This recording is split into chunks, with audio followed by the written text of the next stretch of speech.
We start step 1 by selecting a problem we want to learn more about, or by posing a research question that we've developed. Maybe we've read about a topic but still have some burning questions. Or maybe we've identified some ways in which two different disciplines disagree about how to solve a problem.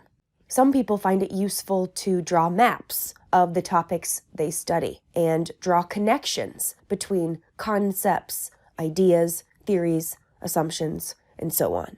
We will learn more about map-making strategies later in the semester. The problems we select or the questions we pose should have two features. 1, they should be complex enough that multiple disciplines are necessary to understand them. A useful initial test is to ask whether there is more than one way to look at the problem or the question, and if so, which disciplines might be interested. 2, the problems or questions should be researchable in an interdisciplinary sense.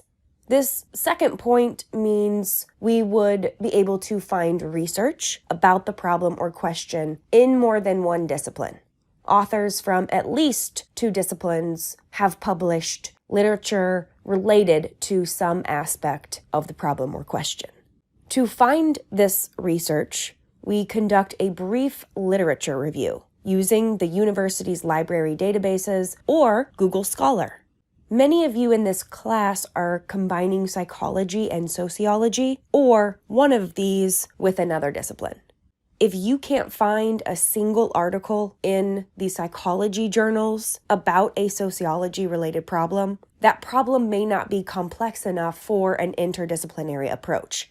It could be a topic that is mostly studied by sociologists or some other discipline, but not psychologists.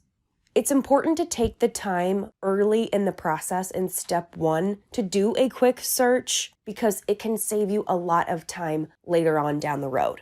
You don't want to get halfway through this research process and realize that the problem or question is only relevant to one of your disciplines.